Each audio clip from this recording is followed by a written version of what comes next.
Okay. Um, I just had a thought today. I intend to title this video, "Where do the beautiful girls in the state of Maryland come from?" Right? Well, um, if you if you're in Maryland and you find a person that's very beautiful, someone that has perfect skin, perfect, clean, healthy skin, very attractive person, you'll find that most of the time, I don't know, maybe 90% of the time, that beautiful person was born and raised in Pennsylvania. And it's just, that's the common observation.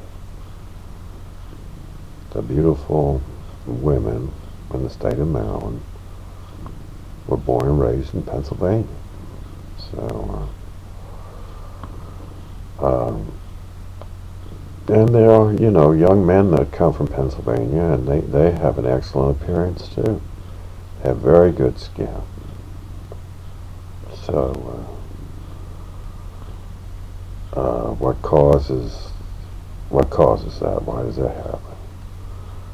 Well, it's, you've heard the expression, the land of milk and honey. Well, that's, it's a good sign for agriculture in any place on earth, if you have an abundance of milk or an abundance of honey, right? It's it just trickles through the whole agricultural enterprise. And so anyway, milk and honey are traditional foods, whatever. So they have milk and honey in Pennsylvania. They drink milk, they eat honey, whatever. They have beautiful skin, But and of course, in the state of Maryland, we have milk and honey, but we have the American Dairy Association, or is it the Maryland Dairy Association? I think that's the name. Now, it has been called the Maryland Dairy Cartel because they do operate as a cartel. It's very well known. But nobody complains about it, right? Nobody. I don't believe they've ever been taken to court or anything for operating a cartel, but they do, right? So anyway, well, the cartel agreement from the Maryland Dairy Association is that all milk produced in the state of Maryland must be homogenized.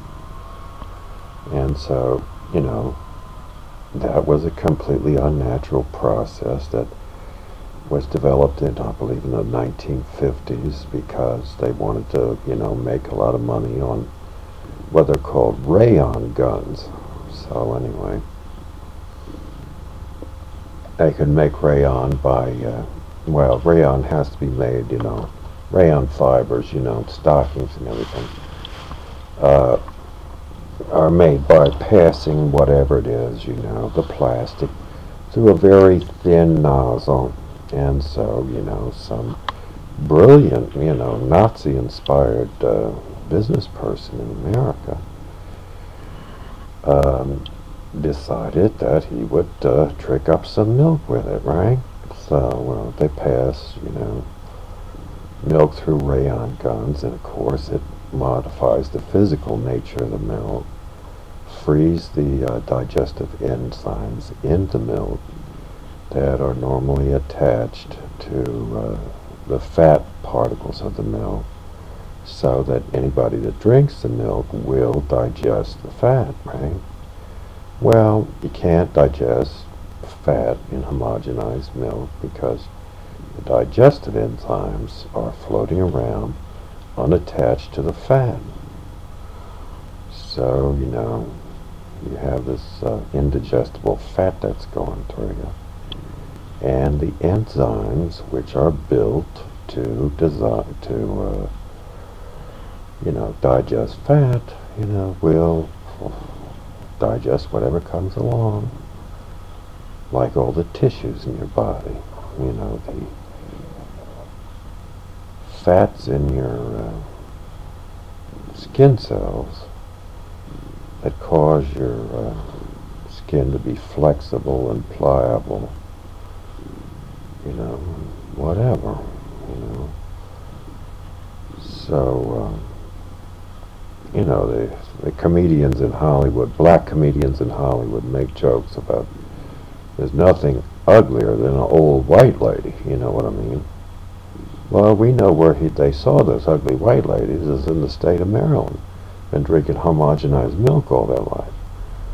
So anyway, I'm not going to go on. If you want, the scientific research, look it up somehow. It was conducted at the University of Maryland. So it's a health issue, a major health issue. So anyway, if there's anything that can be done about, health care in America, it's shut down the, Maryland Dairy Association. So anyway, and they won't be ruining anybody's